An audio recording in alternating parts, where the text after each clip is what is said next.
صدر ٹرمپ نے کل پھر کہا ہے کہ ایران کے ساتھ اس وقت تک کوئی ڈیل نہیں ہو سکتی کہ جب تک ایران یہ نہ کہہ دے کہ وہ کبھی نیوکلیر ہتھیار نہیں بنائے گا۔ مگر مسئلہ یہ ہے کہ ایران تو گزشتہ 23 برسوں سے کہہ رہا ہے کہ وہ نیوکلیر ہتھیار نہیں بنائے گا۔ ایران کے سابق سپریم لیڈر آیت اللہ علی خامنائی نے تو 2003 میں یہ فتویٰ تک دے دیا تھا کہ نیوکلیر ہتھیار بنانا ہی حرام ہے۔ پھر انہی آیت اللہ علی خامنائی کے ہوتے ہوئے ایران نے 2015 میں اوباما انتظامیہ کے ساتھ ایک نیوکلیر معاہدہ کیا اور اپنا 11 ٹن یعنی 11,000 کلو گرام 20% تک افزودہ یورینیم 2015 کے معاہدے کے تحت روس کے حوالے کر دیا۔ اور اس معاہدے میں یہ بات بھی مان لی کہ ایران اگلے 15 سال تک صرف 3.67% تک افزودہ یعنی انریچڈ یورینیم 300 کلو گرام سے بھی کم اپنے پاس رکھے گا، اور انٹرنیشنل اٹامک انرجی ایجنسی کو اپنی تنصیبات کی انسپیکشن بھی کرنے دے گا، اور اس کے بدلے میں ایران پر سے پابندیاں کم کر دی گئیں۔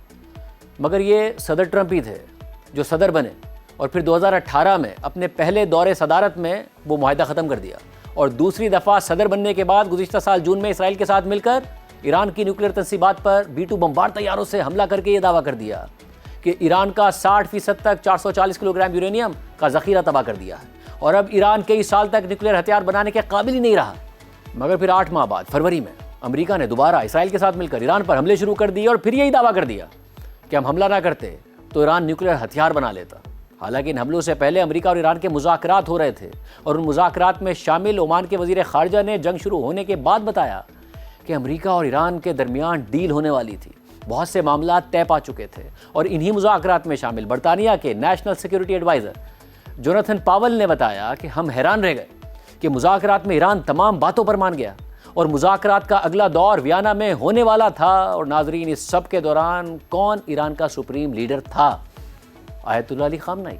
مگر ٹرمپ نے نیتن یاہو کے کہنے پر ایران پر حملہ کر دیا، اور حملے کے پہلے ہی دن 28 فروری کو ایران کے سپریم لیڈر آیت اللہ علی خامنائی کو شہید کر دیا۔ ان کی جگہ ان کے بیٹے مجتبیٰ خامنائی نئے سپریم لیڈر بن گئے، جو زیادہ سخت گیر خیال کیے جاتے ہیں اور جن پر پاسداران انقلاب کے سخت گیر عناصر کا زیادہ اثر و رسوخ بتایا جاتا ہے۔ پھر یہ خبریں بھی سامنے آئیں کہ ایران میں بھی ہارڈ لائنرز کی طرف سے یہ مطالبہ زور پکڑ رہا ہے کہ سابق سپریم لیڈر کے نیوکلیر ہتھیاروں کو حرام قرار دینے کے فتوے کی جگہ نئے سپریم لیڈر نیوکلیر ہتھیار بنانے کا اعلان کریں۔ اور اب صدر ٹرمپ یہ کہہ رہے ہیں کہ ایران کا نیا رجیم پچھلے رجیم سے بہتر ہے، اور ساتھ ہی یہ مطالبہ بھی کر رہے ہیں کہ ایران اعلان کرے کہ وہ کبھی نیوکلیر ہتھیار نہیں بنائے گا۔ مگر یہ بات تو ایران کے سابق سپریم لیڈر نے فتویٰ دے کر کہی تھی، مگر انہیں شہید کر دیا گیا۔ تو اس جنگ سے کیا حاصل ہوا؟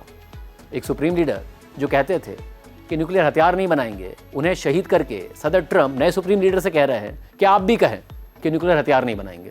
اور اس سب کے لیے ایران اور لبنان میں تقریباً 6,000 لوگ شہید کر دیے، 10 لاکھ افراد بے گھر کر دیے۔ ایران کے جوابی حملوں میں عرب ممالک میں بے پناہ نقصان ہوا۔ امریکہ کے خطے میں 13 بیسز پر ایرانی حملوں میں بہت تباہی ہوئی۔ امریکہ کا $50 ارب تک کا نقصان ہو گیا۔ اسٹریٹ آف ہرمز بند ہونے سے دنیا کی تیل کی مارکیٹ سے 2 مہینے میں 60 کروڑ بیرلز تیل غائب ہو گیا، اور تیل کی قیمتیں $120 سے آج تجاوز کر گئی۔